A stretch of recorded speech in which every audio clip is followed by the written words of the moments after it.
Today is Thursday, January 18th, and we're going to go around the NFL with the coaching carousel that is currently going on.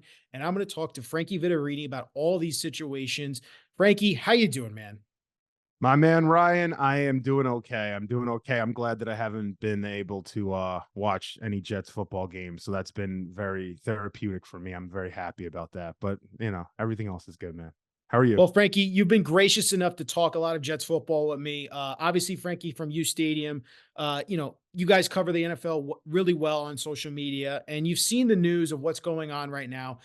Let's start off with those Jets, right? We got the news before the season was going to end that Woody Johnson gave his full support in bringing back Joe Douglas, Robert Saleh, including Nate Hackett. Nothing changing on the staff, nothing changing in the front office. We're keeping it as status quo heading into the 2024 season. And this felt like, Frankie, a move, not just from Woody Johnson, but probably from the quarterback, Aaron Rodgers, who arguably has the most influence on this team and franchise right now.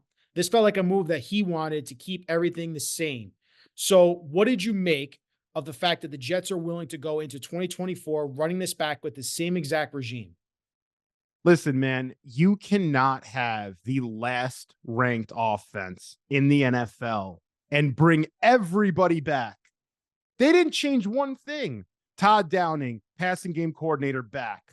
Offensive line coach, Keith Carter, running game coordinator, back. Offensive coordinator, back. What do we think's going to happen? Aaron Rodgers is going to be 40 years old, coming off an Achilles. If for any reason there's not that pop, he doesn't have that torque in his pop throwing the ball because of for whatever reason, age, Achilles, whatever happens there.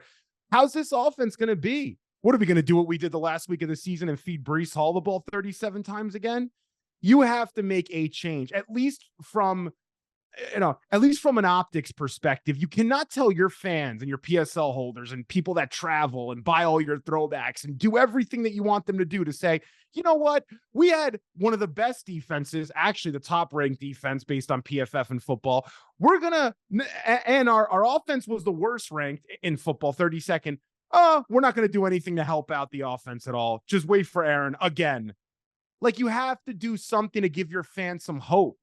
It is negligence. It's lazy. I don't know what Woody Johnson thinks is magically going to happen. I don't know if Aaron signed off on this, but this offense needs to be a top 15 unit looking at the way that the NFL landscape is now. And you see teams like the Texans and you see what some of these offenses are doing in the playoffs. You can't come out and run it back with the worst ranked offense and just expect a 40-year-old to change life. It's irresponsible, honestly. It is. And Frankie, you bring up a great point about the defense and the offense. If you look at the rest of the NFL, if you look back into the wild card weekend, the top 10 teams on defense, almost all of them were in the playoffs heading into this year. And it just is, like you said, it's negligible for this team to say, we're going to run it back with the same offense, the same coach, offensive coordinator, the same scheme. And we saw the flaws in it, right? I think the biggest thing that stood out to me, besides bringing Nate Hackett back, who you could argue never had success, maybe the 1 year in Jacksonville as an offensive coordinator. You saw that the struggles he had in Denver. Russell Wilson had a bounce back year with Sean Payton, albeit the dysfunction they're dealing with currently. But he's never had a successful offense besides when he was the quote unquote offensive coordinator for the Green Bay Packers when Aaron Rodgers had back-to-back MVP seasons. But let's be real, Matt LaFleur was calling the plays. He is the one that's in charge of that offense. And you see what Jordan Love is doing currently with the Packers. They beat up on the Cowboys. Jordan Love looks legit. So that offense works. And Aaron Rodgers had his best statistical seasons in that offense. So now you're asking, like you said, a 40-year-old quarterback coming off major surgery to be able to run and operate this offense. And I guess my question to you is can they do it if they add, let's say, a Devontae Adams, or they draft not Marvin Harrison, but a Roma Dunes or some other receiver, maybe a Malik Neighbors from LSU? If they address it in the offseason by adding weapons, is this offense going to be good enough with a 40-year-old quarterback and Aaron Rodgers when you look, like you said, at the playoffs? All the quarterbacks are below 30 years old left in the playoffs currently. It's crazy. Yeah, man. You know what I'm starting to notice, and I haven't gone through the whole process to really be able to flesh the whole concept out, but I'm looking at a different style in the way that some of these top NFL offenses are running these days. And what I mean by that is there was one time a thought running an offense where you have a wide receiver one, a running back one, a decent tight end, good old line, quarterback runs the offense, makes some plays, and you're good there. I don't think that's the case anymore. See Dallas Cowboys, see the Cowboys, which I'm sure we're going to get into. That formula, even though Tony Pollard might not be a prototypical running back one, regardless, you need more now. You need to do what the Packers do, where they have 3 or 4 different wide receivers. They have a few different backs, a few tight ends. They spread the ball out. They do misdirection. They're constantly keeping things in motion offensively. They're not just saying we're going to run it on first down, second and long, we're going to, key in our number one wide receiver. And then if it's third and short, we could play action. Those days are ending. And I think the Jets still think with Aaron and that sort of thought that that's going to work. Now, yes, if we bring in Devontae Adams, we bring in Mike Evans, I don't think we're going to go after T. Higgins or Pittman in free agency. I just think they're going to price us out. I still don't know what kind of offense we're going to run. There is not enough creativity.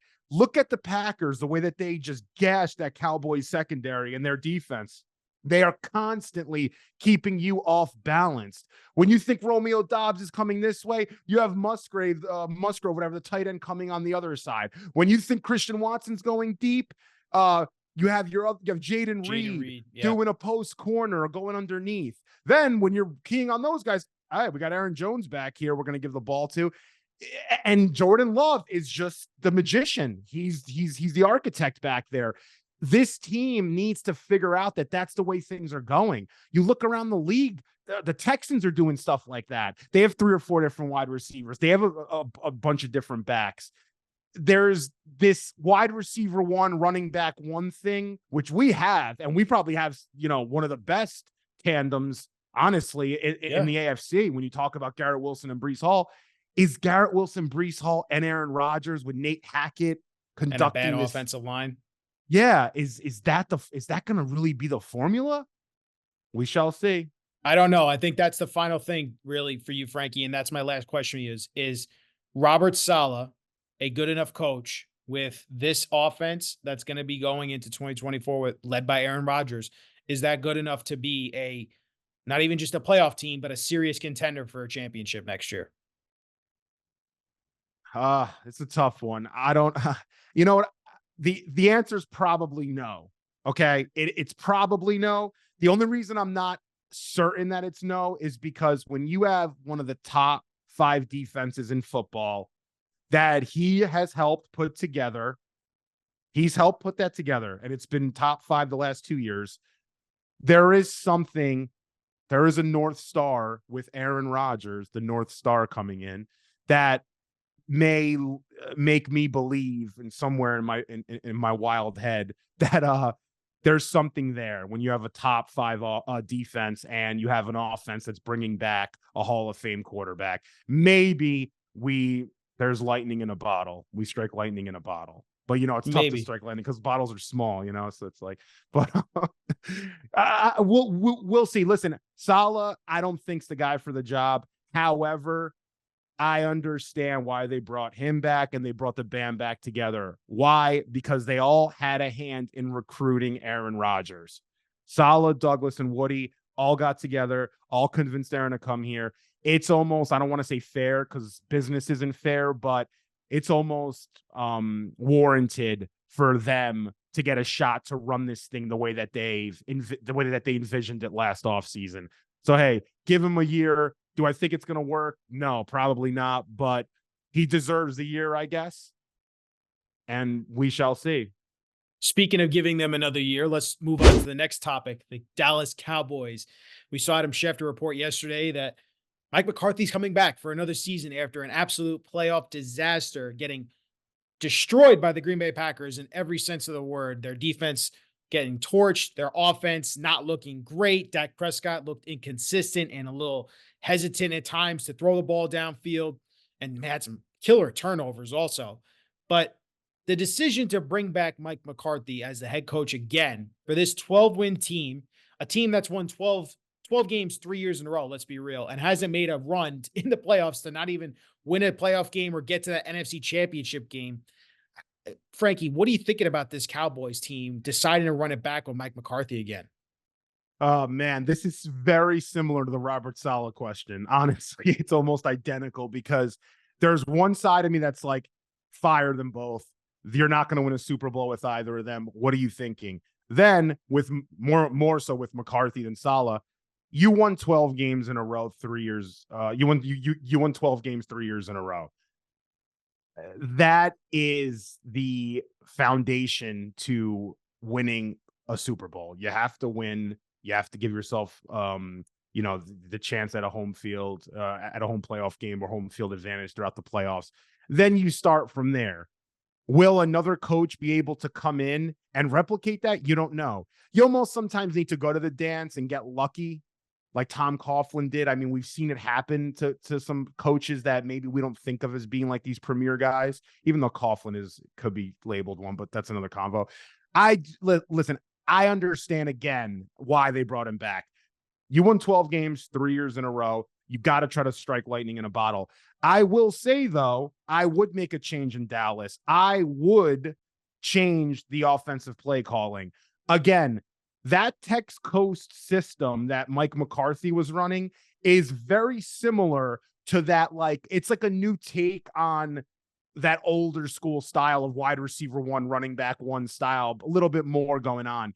You need even more going on. You need more creativity. So if I was Dallas, I would look at bringing in a young offensive minded newish OC. And then that person could end up taking the reins if McCarthy proves that he can't get it done in the playoffs again. But you cannot substitute for winning 12 games. Dallas, I think, has scored the most points in the last 3 years out of any teams in football. Literally, they're number one. Yep. Their defense is all over the place, but they have a lot of talent and they're, pretty good. I think you got to try one more time. I understand if you want him gone, but it's not that easy. I think fans sometimes think they become very emotionally invested in big L's. It's over. Think about the future. And not to bring up Coughlin again, I remember we wanted Coughlin out. I mean, New Yorkers, Giant fans. I was listening on the radio. Giant fans were calling up wanting Coughlin out, I believe, after Eli threw 5 picks against the Vikings or something. Yeah, and they didn't. They kept him. So, and they won, and they won again. So you got to give it another year. I think as I'm getting older, Ryan, I'm starting to be a little more patient, if that makes sense. I thought it was the opposite, but I guess not.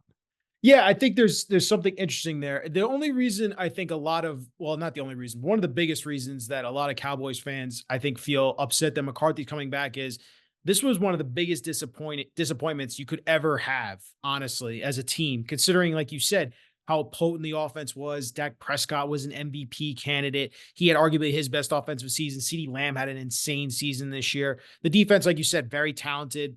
So the talent was there to win the Super Bowl. The problem was you were outcoached. You were outcoached by LaFleur and the Packers, and they just out-schemed you, and they bullied you. They bullied you in your home, and they showed you up on national TV. So I think Cowboys fans are like, that's unpreparedness. That's looking ahead, probably looking past the current opponent that you had in the Green Bay Packers. And that's on the coach, and that's on you not being prepared for that. There are other candidates out there right now who I think a lot of Cowboys fans would say, take this talent on this team and put them with that coaching, meaning a Bill Belichick, meaning a Mike Vrabel, meaning a Jim Harbaugh, maybe. Those type of guys are out there for you to get. And you could get rid of this coach that's been a lame duck in the playoffs and replace him with an all-time, some of the best coaches in the NFL right now, maybe even a Pete Carroll. And you could do better. So I think that's the counterpoint they have. I think a lot of Cowboys fans for why are you sticking with the current regime if you see it's not working in the playoffs? Well, I'll say this just to play off that point. If Jim Harbaugh is available, all bets are off. I would get rid of Saleh in a heartbeat. I'd get rid of McCarthy. I'd get rid of, if I was an owner of 10 other teams in the NFL, 15, I'd get rid of any of those guys for Jim Harbaugh. That is the gold standard of what you're looking for when it comes to wanting to hire a new guy and to giving him control. The Cowboys, the problem with the Cowboys is Jerry Jones, his brother, they don't want to give Stephen Jones, they don't want to give up His son, control. his son. His son, excuse me, his brother. His son, they don't want to give up control. They want to make sure that they have their hands on who they're drafting. They want to make sure that they're going through the books and how they're spending in free agency. You're not going to be able to tell Jim Harbaugh, hey, dude, you're going to come here and we're going to take care of this and you're going to just do the coaching and, game planning. No, that's not how it's going to work. Belichick's not going to accept that either. So who else is available? Vrabel would be a nice hire, I guess. Problem is, McCarthy's running that offense. You bring in Vrabel, maybe you have a little bit more of a put together team, but you might not have the upside or you might not see those explosions like Dallas had this year. But you're 100% right. There's no excuse for looking over, a team and being that unprepared. That's fireable. If they fired him, I wouldn't have thought anything else of it. I would have been like, okay, deservingly so. But I get why they're like, we've had success with this guy. We had this new offense. We need to fix some things. What are you going to do, man? It's not always as simple, I think, as we make it with, and grass isn't always greener on the other side. Totally For understand. us, it definitely is probably, but we have Aaron, it's like, that's the looming thing. Like it's interesting though, for sure. I don't know. We'll know next year. Because honestly, there is a chance Dallas, man, they come out and they have a bad year. And I could see that after all the momentum coming into this year. Yeah. It's like when you lose in the Super Bowl. It's sort of that little hangover effect. So we'll see how Dallas comes out next year. And they'll pull the plug on McCarthy. Well, McCarthy's going into the last year of his current deal with the Cowboys. So it's probably do or die, like you said, for him and the Cowboys to actually make a run next year. Last topic I want to talk about, Bill Belichick. We spoke a little bit about him. We saw the news that he went for a second interview with the Atlanta Falcons. So I want to ask you about Bill Belichick and this possible fit with the Atlanta Falcons. Is this a good one for him to follow up his legendary run with the New England Patriots? Does that Atlanta Falcons team make sense for Bill Belichick? You know what? To be honest, I don't think it really does. I don't. I just think they have too many things that are up in the air. Quarterback being the most important one. I like their talent. I like Bijan Robinson. I like, Drake London. I like some of their pieces on offense. Yeah. And I think Kyle Pitts those sort of tight ends sometimes aren't all that they come out to be. You got to kind of block too and be in the trenches kind of guy too to kind of offset defense. But that's another convo. I don't know if Belichick has proven that he's been able to like take an offensive weapon and maximize the talent. A, B, defensively, they have some pieces, but they're missing a quality edge. They probably need another safety. They were ranked 25th on PFF as a defensive unit. I still think their defense is pretty good, though, so I wouldn't say their defense is bad, but I think they have some things to work out there. I just think, and the quarterback, what are they going to do? Yeah. They're talking now about, is Kirk Cousins available for them? Are they going to trade 8 and try to maybe do something with, Justin Fields? Although I don't even think they would even do that. I don't know. No, Fields, not for a first round pick. No. So, I mean, what are they really going to do? Are they going to trade up?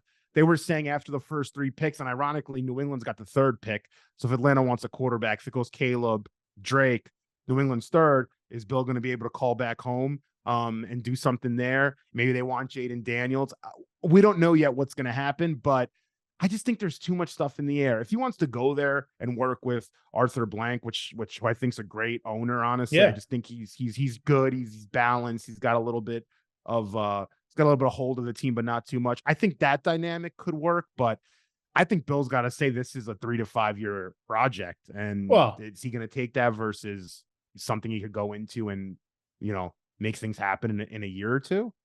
Yeah, I think there's a couple of things that note for Bill before he takes a potential job like this. He's going to look at, like you said, those foundational pieces. Are they there? Falcons have a solid offensive line. Like you said, those pieces. Yeah, those they do. I didn't bring them up. They're great. No. Yeah. But like, if you think about it, though, the weapons that he would be having in that Atlanta offense is better than he's had in New England since he's been with New England ever. I would argue the more talent than he's ever had in New England. I mean, Rob Gronkowski's an all-time tight end, but I mean, the best he ever had was Randy Moss, but they didn't win the Super Bowl that year. But he's going to have some awesome players to play with on offense. But that big question mark is, what's your quarterback situation going to be? So could he convince Kirk Cousins to go down there? Could he convince the Denver Broncos to trade Russell Wilson over to him? Could he go after, like you said, in a draft, could you go get a Jaden Daniels? Or do you go trade for Justin Fields and bring him home to Atlanta? I think those are the questions Bill Belichick would have to answer before having that plan. But I I think the like the other, Russell Wilson thought, Ryan. I I think like it Russ too. going there as a veteran quarterback with Bill, they've, they've played against each other in big Yeah. games too. I think there's something there that could happen in a dome indoors. Russ kind of let him cook a little bit. I think there's something there actually. The one thing I will question is, and if I were Arthur Blank, is who's your offense coordinator? I know. The last couple of years with New England, you saw the disaster of let's bring a defensive coordinator, Matt Patricia, and make him the offensive coordinator. That didn't work out. And then you brought Bill O'Brien, a old tread, and that didn't work out as well. And we saw you didn't really do well successfully developing a quarterback in Mac Jones or even Bailey Zappi. So I think that's the big question mark. But Bill, at the end of the day, he wants to get that all-time coaching win record. That's what he's after. So does Atlanta give him that chance to ultimately break that record? Yeah, if I had to predict and make a take, on the U Stadium app, by the way, you make your hot takes, you could get paid for it. So shout outs to the U. But no, I think he's gonna go there. He went on, on Arthur Blank's yacht. They if you listen to Arthur Blank speak, he's kind of a cool, kind of a fun guy. I know Bill likes got people like that. It seems like they're both getting older. Arthur Blank's, I think, is 81. I think they want to go into the sunset. They probably have a yacht like they did on Wolf of Wall Street in that scene. So they're probably just chilling up there, eating some caviar. But no, I think he's gonna go there. And listen, I was arguing with some Falcons fans on Twitter. I wasn't even trying to be disrespectful, but I'm like, I just see other places that just make more sense. I see the Chargers, they make more sense. I see, a couple other teams that for Bill, to me, just make more sense in terms of a place you'd want to go that has a little bit more, pieces established besides offensive line, which I guess is probably the biggest selling point, which you brought up. The But quarterback. It's the quarterback, man. it I always is, agree. man. That's All why it you is, see those dude. other places as better fits because of the quarterback situation. Those other places compared to an Atlanta, but you also got to look at the fact that the NFC South is a joke of a division if you It really think is. about it. I mean, the Buccaneers. While it's a nice wild card win over the Eagles this past weekend, that division's very winnable, and I think that Bill Belichick sees that and goes, "I can get some wins here and do some damage in the NFC South." Yeah, I love that Bill is now leaving now that the AFC East is getting pretty good. He's like, you know what? I missed the days being in a shitty division.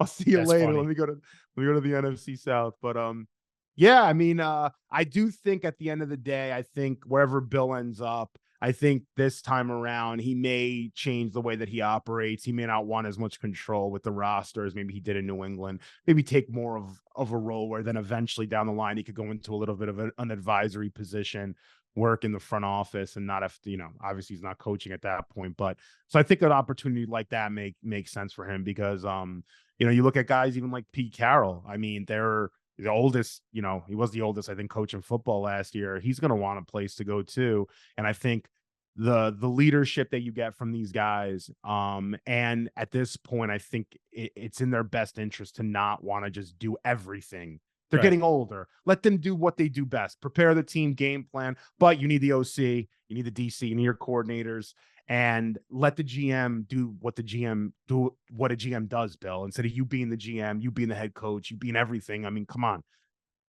So I think these Yeah. new opportunities may even work out best for him in terms of, getting that win total or putting together a new sort of team. So Yeah, it's gonna be a fascinating decision, and it's gonna be awesome to see how this NFL coaching carousel develops.